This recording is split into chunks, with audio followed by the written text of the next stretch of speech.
Okay, boys and girls, my job today is to quickly teach you in about 15 minutes what you need to know on the first 3 pages of your packet right here, starting with the big key question, which is how important are citizens in our government?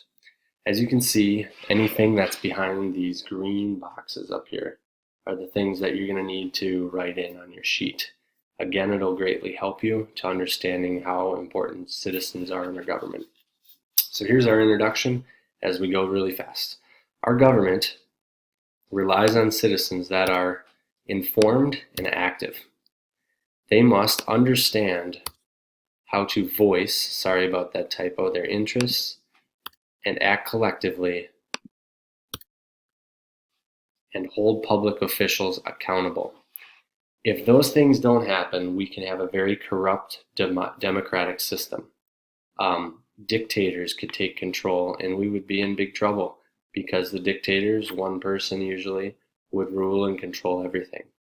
And we wouldn't have a voice. We wouldn't be able to go to town halls in Neenah and say that we want this fixed in our city.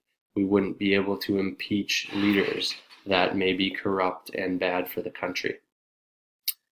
With that said, citizens also need a desire to exercise their rights.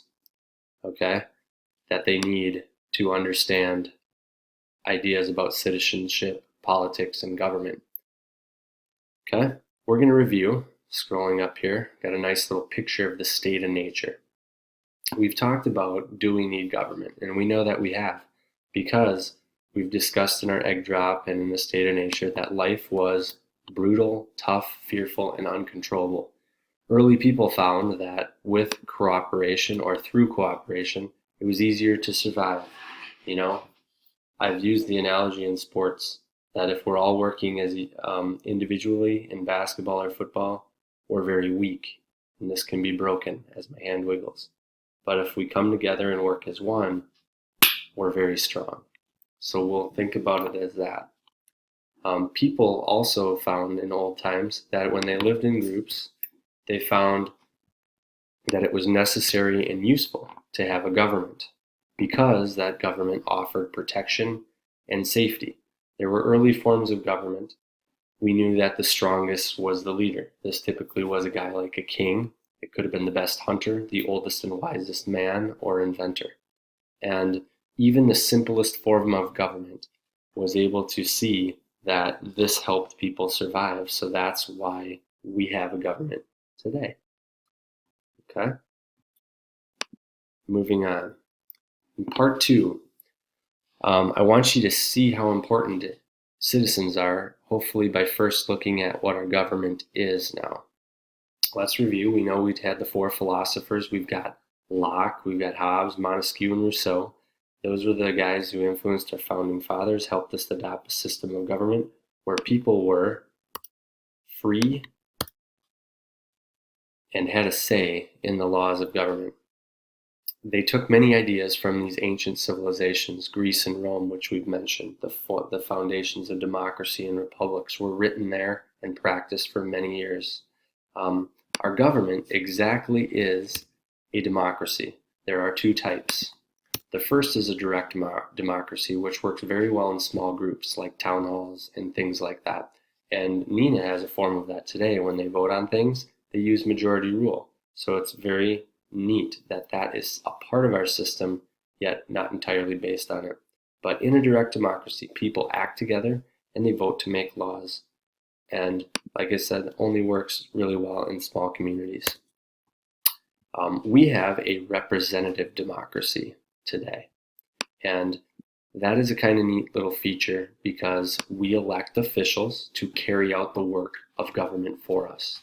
This makes our government far more efficient, as I'll talk about later. But the idea here is that we are a republic. We say that and we find that out when we say our Pledge of Allegiance and to the republic for which it stands. Okay? Under a republic or a representative democracy, people should rule themselves. And, trying to pull down my screen here, and the leaders are responsible to the people. This means that if the leaders mess up, they can be removed. Okay? So voting, as it is shown down here, is a very important piece to the success of a representative democracy. Otherwise, we turn into a dictatorship, and a tyrannical king is another option, like King George III. All right, on to page 2 of your booklet now. Right in there. Okay, more about the Republic. The Republic is also nice because it allows for specialists to do a better job. We all know that some people are natural teachers, others are not. Others are just very good followers and are very good at being told what to do. We should let the leaders lead, and the followers should follow and do what they do best. Maybe it's making cars or ships or taking care of the trash, but it makes everything more efficient. Okay? It also makes us self-governing. So if you're paying attention here, this is a big point and one of the reasons why citizens are so important to society. We are a self-governed democracy or government. And in that, fulfilling personal and civic responsibilities is a necessity for our success. Okay? We rely so much on the individual citizen to take care of little things, and we rely on the specialists at the top to run our country.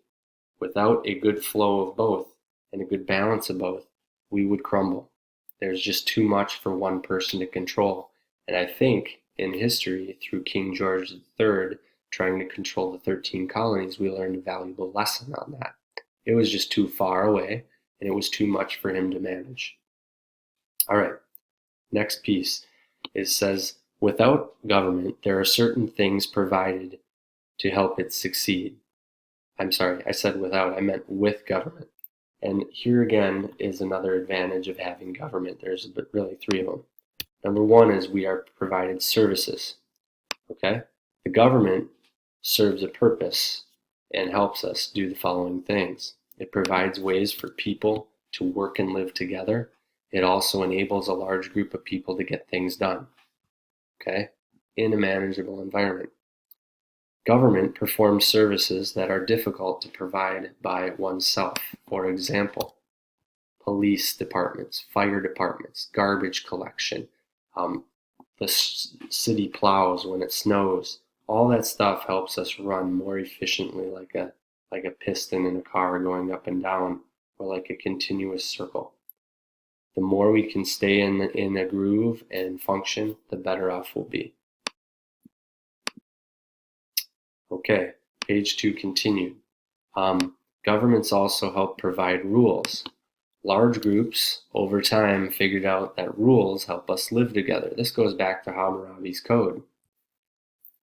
Many of the rules that governments came up with are usually contained in constitutions, which are written documents that everybody must follow, that our citizens and even visitors are expected to follow. Governments also help put ideas into practice. So I told you this story that when I was a sophomore in high school, we wanted a golf team. There was no funds for it. So my family and I and a bunch of other families and players got together, we raised money, and we went to the school board and said, hey, we've got this great idea to have a golf team. They couldn't pay for it. We raised all the money ourselves, and we had a golf team the very spring of that school year. So those ideas, stimulated by general people, can be taken to the next level, and it can help out an entire community, and in some cases, a whole country. So once again, nations' government helps put people's ideas into practice. One of the things that needs to be mentioned is that Americans believe that people should rule themselves, and that no one should be denied their rights. Okay? To life, liberty, and property, John Locke's big 3 natural rights. To safeguard those freedoms, our government guarantees us the freedom of speech, the freedom of press, and the freedom of religion. Okay? This helps us be really strong as a country. Our government's allowing us to believe those things. It's going to build a closer connection with government leaders and followers.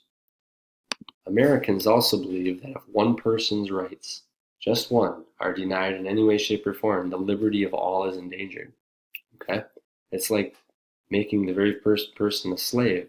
Well, that slave's parents or family is going to start worrying about, are they going to come after me next?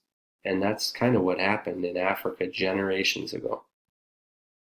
Last point, government ensures these ideas are passed on to future generations by providing equal opportunities to education, to vote, and to find jobs.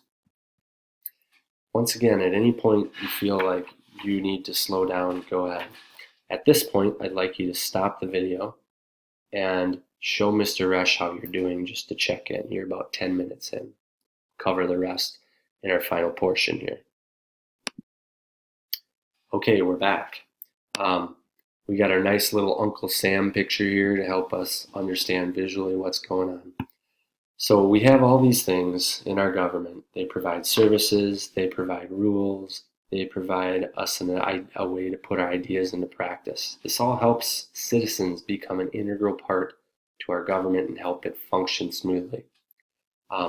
We talked a little bit about duties and responsibilities of citizens, and we're going to go over those again because the citizen is so valuable a piece that if they do not fulfill their duties and they do not fulfill their responsibilities, society suffers, and government can also suffer and crumble and be replaced very quickly if these things don't happen.